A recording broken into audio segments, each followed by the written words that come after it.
The story of the last days and burial of the Reverend J. Hudson Taylor. Picking up on the second chapter, letter from Mrs. Hudson Taylor to Theodore Howard, Esquire, containing the story of Mr. Hudson Taylor's last days.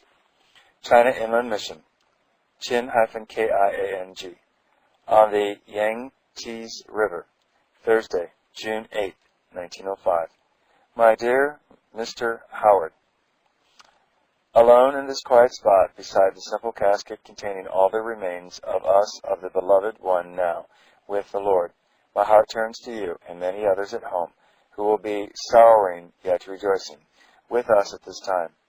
Only 10 months has passed since we were writing from Switzerland to tell you of the homegoing of dear Mrs. Hudson Taylor. And now, from far-off China, just 7 weeks after his arrival, Father has been taken to rejoin her and the rest that remains for the people of God. He was weary, very weary, and his work was done. Last Saturday evening, the third and struck, between 8 and 9 o'clock, the call came unexpectedly. And he was not, for God took him. The room was still and fair. Through open windows, the cool breeze comes stealing, and sunshine falls on a very garden of flowers. Surely this is not death. He is gone from us, we know it, and deeply, deeply do we feel the bereavement his absence brings. But life it is that has come suddenly into our midst, not death.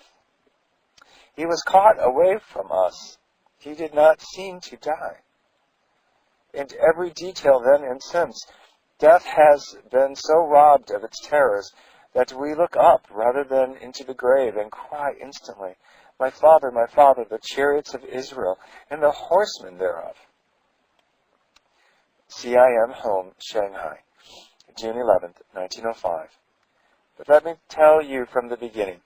We landed in Shanghai on Monday afternoon, the 17th of April, and there received here at the headquarters of our mission, with a welcome that cannot be described, dear Mr. and Mrs. Hoist and Mr. Stevenson, Miss Murr, and the ladies in charge of the home had done everything that could be thought of to make us feel the love with which dear Father's return was greeted. And there were piles of letters and precious gifts from friends in inland stations, eloquent of the rejoicing that filled many hearts. Our stay in Shanghai was short, for Father was anxious to go up the river without delay. But he had the pleasure of seeing most of the members of the China Council, as the April sittings were just concluded, and the brethren had remained on to meet him. And so once more, and for the last time, his voice was heard among them in loving, helpful counsel and in prayer. A photograph taken a day after our arrival of the group of 12, including Father and another of Mr. Stevenson and Mr. Meadows with him alone, the 3 who were in China before the sailing of the Latimer, are very precious now. We left for Chin-Kiang on Wednesday night by one of the New River steamers, and arrived 24 hours later to find Dr. Cox and my dear brother waiting for us. Footnote, Dr. Whitfield Guinness, end of footnote. I must not attempt to tell of the happy days spent in the mission home there, a real home to so many, nor of Easter Sunday with Miss Murray at Yang-CHAU, footnote, the home in which our ladies began the study of the language on their arrival in China, end of footnote, not far away. Both these were centers of special interest to Father, the scene of so much foundation laying in joy and sorrow, labor and suffering, in years gone by. Under the shadow of the green hills at Chin-Kiang, close by the river, lies the little cemetery in which my husband's mother, footnote, the first Mrs. Hudson Taylor, end of footnote, was laid to rest 35 years ago. Dear Father went once or twice to visit her grave, and was pleased to see it so well cared for amidst the trees and greenery that have grown up around it in that beautiful God's acre. On Easter Monday, we left for Hankow, 4 days' journey upriver, arriving before breakfast on the 28th of April. Early though it was, Mr. Lewis Jones was on the hall to meet us, and the welcome we received at the missionary home was worthy of warm Welsh hearts and hospitality. By this time our faces were definitely set towards the providence of HO-NAN. Father having decided that he would at any rate visit the stations on and near the new railway. So our stay at Hankow was the briefest. Short though it was, we were almost overwhelmed by the kindness of friends, new and old, in the great center. Dr. Griffin John came repeatedly to see dear Father, and Dr. Martin of the Imperial University, though several years his senior, made light of the long journey across the river that he might visit his old friend. While they were together one day talking over the news that had just reached us of the death of Dr. Atkins, the question came up as to who was now the oldest missionary in China, and it was interesting to discover that Dr. Martin has the longest record of service in this land, and that Father and Dr. John come next. Footnote: though not just now in China, there are two other missionaries who are contemporaries with these three. The list of seniors actually stands as follows. Reverend R. Lecher, that's L-E-C-H-L-E-R, arrived in 1847. Dr. W. A. P. Martin, 1850. Dr. W. Ashmore, 1851. Reverend J. H. Taylor, 1854. Dr. Griffin John, 1855. End of the footnote. It seemed a pity to lose the opportunity of having their photographs taken together. So although the weather was dull and cloudy, the photographer was sent for, and a fairly satisfactory result obtained. Aided by Mr. and Mrs. Lewis Jones, who provided us with bedding, washing apparatus, food baskets, etc., we set out on Monday, the 1st of May, for the strangest and in some way the most interesting journey we have ever taken in inland China. 240 miles by rail, into the province of HO-NAN. Once before, on just such a May morning, we left Hankow 11 years ago, on the same journey northward. But then it was by wheelbarrow, and many a weary day had to be endured ere we could reach our destination. Now a distance that took us 2 weeks to traverse can be accomplished in 24 hours, and with less weariness than 1 hour of the old sort of traveling involved. It is a wonderful change, and all day long, as we guided swiftly over the iron road, we felt as in a dream, from which there must be a rude awakening. But no, it went on and on, fresh surprises surrounding us at every point, until only 6 hours after leaving Hankow, we steamed slowly through the long tunnel under the mountains that divided HU-PEH from HO-NAN, and found ourselves actually within the borders of our old providence. It was so interesting at all the wayside stations to notice the pleasure the sight of dear Father called forth. Whenever he appeared at the window or on the platform, young and old seemed drawn towards him with looks of sympathy and kindness that made even the dullest faces attractive.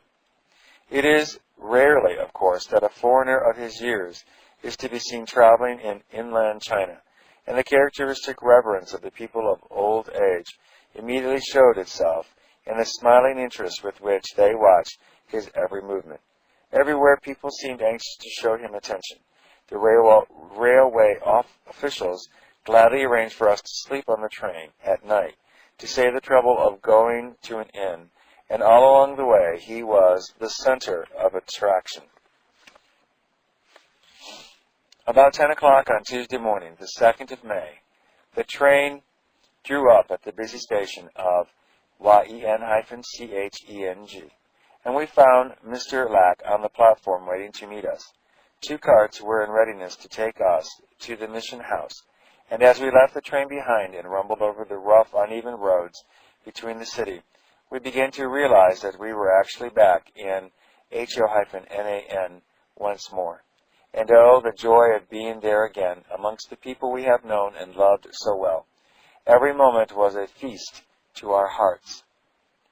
The mission house we found to be a most attractive place, with bright, airy rooms and a home-like atmosphere due to Mr. and Mrs. Black's delightful hospitality. That night, several of the missionaries from other stations arrived on their way back from a conference in the neighboring city of Hsiang-Cheng and then Hesin. The following day was spent in long and interesting conversations in which we learned a great deal about the development of the work since we had left the Providence. Most cordial invitations were given to dear Father to visit all stations to which their dear friends were returning. And after thought and prayer, he decided to go on at any rate to Hsiang-Cheng, then Hesin, another 2 days' journey. This for him was a somewhat serious undertaking, as the railway could only take us half the distance, and the rest of the way we should be dependent on native methods of travel. Mr. Joyce, however, kindly met us at the station, and we found he had bought a comfortable sedan chair for our dear Father to ride in, as well as 2 carts for ourselves and the luggage. That night, of course, had to be spent in a Chinese inn, and I wish I could describe to you the strangeness and yet familiarity of it all. We made dear Father as comfortable as we could, and though he was very weary, he seemed to enjoy his Chinese supper and arrangements, and was full of interest in those who thronged about us, and listened for an hour or two to the gospel. After he had gone to rest, and we too had retired for the night, a touching little incident happened that we did not hear of until the morning. Mr. Joyce, in the next room to ours, was awakened between 10 and 11 o'clock by someone outside the window calling him. Drowsy and tired, he thought it could hardly be time to get up yet, and was relieved to find that it was only a visitor asking to see us. He went to the window and found one of his own church members, a Christian man from a neighboring village who had heard of our being at the inn that night, and had come over after his long day's work to pay his respect to Father. Mr. Joyce explained to him that the venerable pastor was now sleeping, and after his trying journey, it would never do to disturb him with midnight visitors. The good man saw the reasonableness of this, and, though much disappointed, said he would try to come in on Sunday to see him at the mission station. Then he began to fumble with something he was carrying, and pushed a little bundle through the paper window. "Why, what is this?" said Mr. Joyce, surprised. "Oh, it is nothing. It is only my poor little meaning," he answered quickly. "It is my duty to provide for the venerable pastor while he is near our village." And Mr. Joyce found thrust into his hand a string of 200 cash, money that the dear man had brought to meet Father's expenses at the inn. And then he had given it, he slipped away quietly, leaving us all to rest. We were so sorry in the morning that we had not seen him, but on the following Sunday he came to the services, and Father had an opportunity of thanking him in person. That Sunday, at Hsiang-Cheng, Hsin, and the days before and after it, I must not dwell on. They were full of happy fellowship with dear Mr. and Mrs. Joyce and their co-workers, Miss Soltau and Miss Morse, and with the native Christians. There and at all the stations in HO-NAM, great advance has been made since the Boxer trouble. And there was much to talk over in connection with the work. Heavy rains prevented our leaving as soon as we expected, and as the river rose hour by hour below the windows of the mission house, Father was encouraged to think of the returning to Yen-Cheng by water instead of going overland as we had come. And so when the stream was at its height, we set out on a large cargo boat to travel, with the current down to the railway again. Mr. and Mrs. Joyce were badly in need of a rest, and to our great satisfaction they came with us, bringing their servants and dear little children, and undertaking all arrangements. It was a delightful journey, so much so that when we reached Yen-Cheng, On the second day, Father was quite prepared to go on with the Joyces to CHOU-CHIA-KOU, and perhaps beyond. We had been much in prayer about this, for our own 2 stations in which we had worked before leaving China lay on the further side of that city, and we longed, of course, to meet the dear Christians again. It was just a step at a time. We could hardly decide more than 1 day ahead as to what would be possible. But little by little the Lord gave dear Father strength and opened the way before us, so that instead of only spending a week or so in HO-NAN, in the places near the railway, we were 25 days in the Providence, visiting 5 of the central stations and meeting the missionaries from as many others. At the 3 stations in which we ourselves had previously worked, the Christians gathered in large numbers, and the welcome accorded us was specially enthusiastic and touching. Many of them had been reading the story of our Father's life from A Retrospect, recently translated by Mr. Baller, and they could not do enough to express their love and veneration. Sunday, the 14th of May, was spent at CHOU-CHIA-KOU, and there dear Father preached a sermon 2 miles long, and one that I am sure the Christians will never forget. It came about in this way. The church building in which the services were held on Sunday is at a considerable distance from the mission house, where we were entertained by Mr. and Mrs.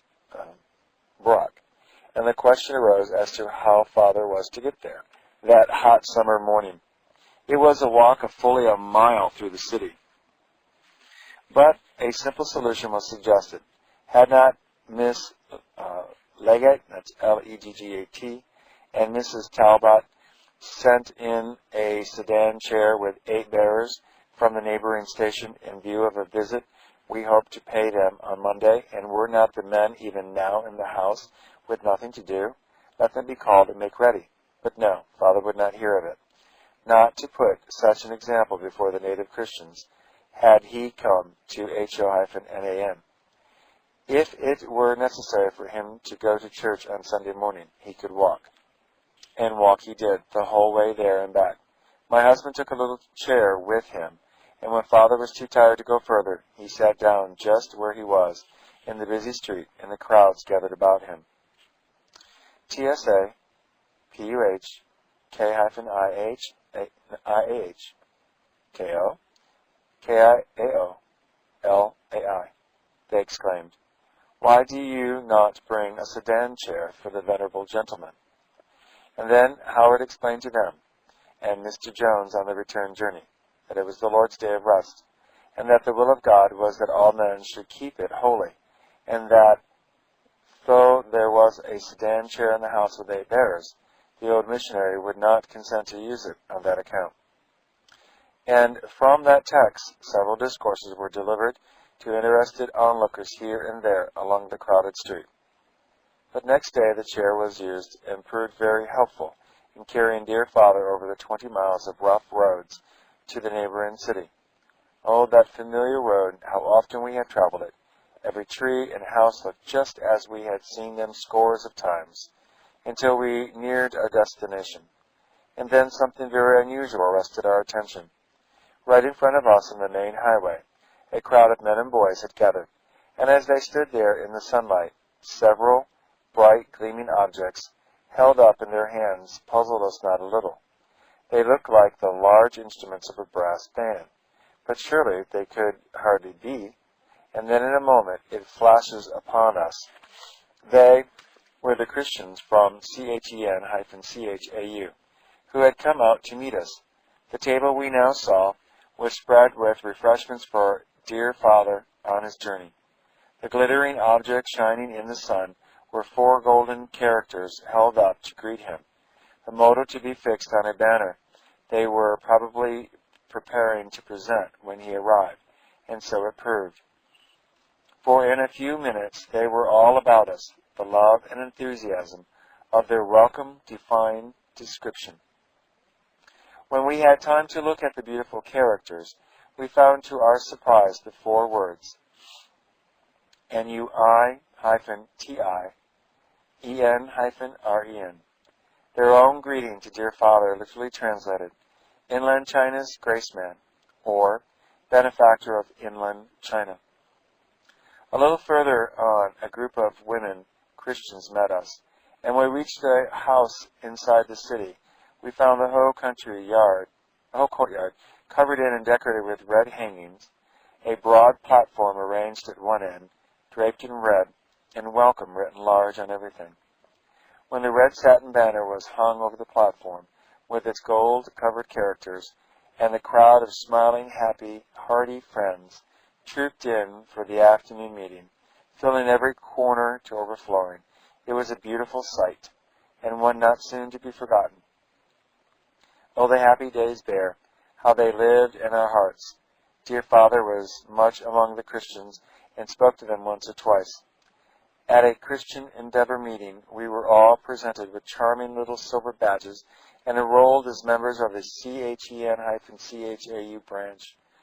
Father was very pleased with the way in which it was all done and wore the sign of membership on his coat right on to the end. At TAI-KANG, the last station we visited, the same love and lavish kindness were displayed. Some of the Christians hired a cart and came to CHEN-CHAU, a whole day's journey to meet us. On the way they passed a letter carrier who said that Father was not well and that he certainly would have to turn back to CHOU-CHIA-KOU without visiting their city. Upon this, the TAI-KANG friends were greatly distressed and stopped in the middle of the road to pray that the Lord would strengthen him and help him to undertake the journey. "O Lord, what have we done," they said, "that the venerable pastor should come thousands of miles from the other side of the world, and after months of traveling stop short just one day's journey from our city? O Lord, we too are his little children. Help him to come on and visit us." What was this their joy a few hours later, when they reached CHEN-CHAU, to find a baptismal service in progress, and Father taking part and addressing the newly received believers, and to hear that he had already made up his mind to go on to TAI-KANG the next day. What a journey that was in their escort between the two stations. KUO, LAO-SIANG,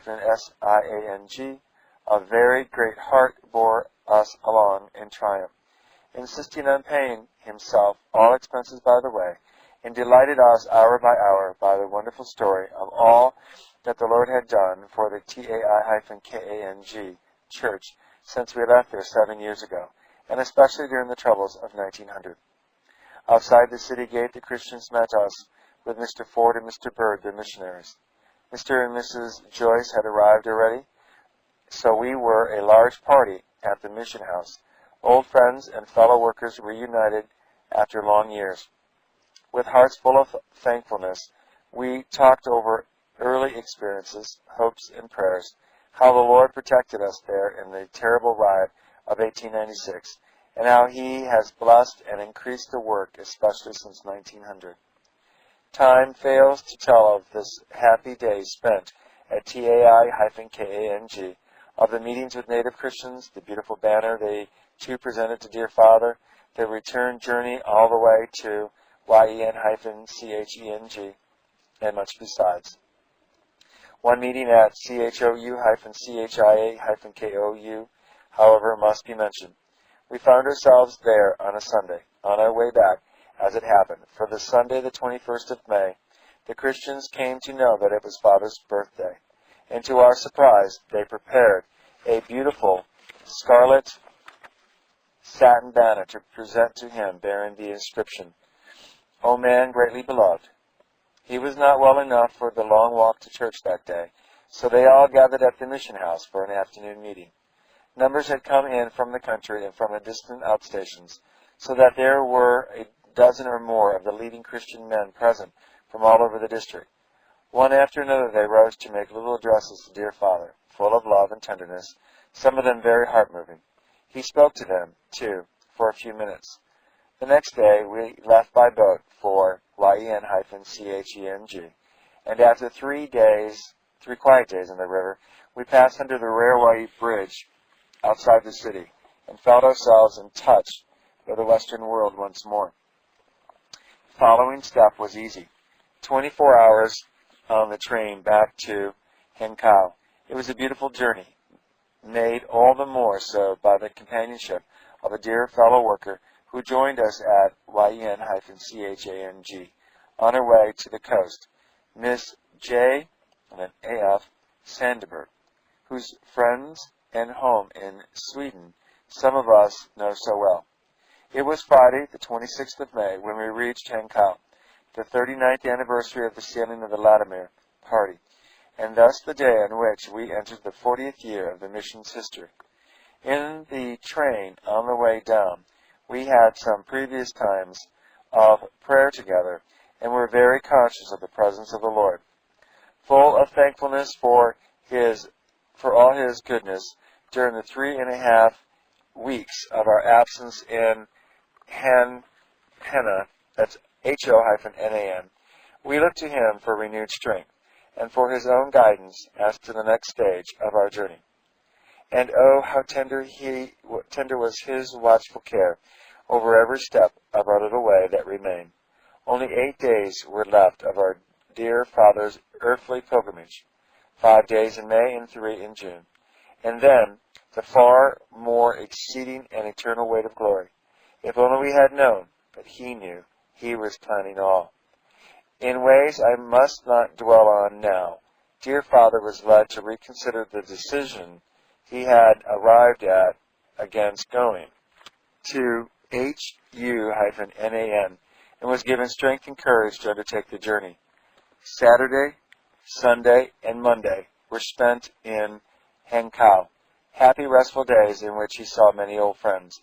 One afternoon he took tea with Dr. Griffin John in the London Mission House, and enjoyed the beautiful Welsh hymns our dear host and his daughter sang to us, especially that glorious song of praise, Diolch and then Iddo. It was a beautiful thing to see the old missionary, after almost 50 years in China, singing with all the fire of youth the hymns of his fatherland and childhood, words and music that are now moving hearts the wide world over. It was decided by this time that we should leave for CHANG-SHA, the capital of HU-NAN, on Tuesday, and Dr. John was much interested in the journey. We were a party of 5, for my brother had joined us at Hankow, and Father had persuaded Miss A.F. and then Sandberg to continue with us. Our passages were taken by one of the Japanese steamers, and as Father seemed so much better than he had been, we felt it right to engage Chinese accommodations rather than more expensive European first-class cabins. But at this point, an unlooked-for providence intervened. It was the last journey dear Father was to take in China. The days were very hot and the nights trying. It was to be made as cool and comfortable for him as possible.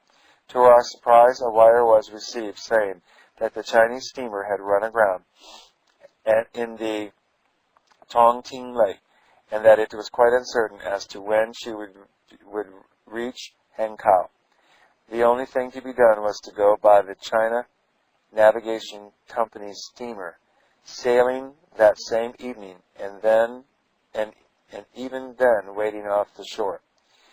But it had to be by saloon accommodations, as they do not issue tickets to foreigners traveling Chinese style. There was no help for it, and with a clear conscience the change was made.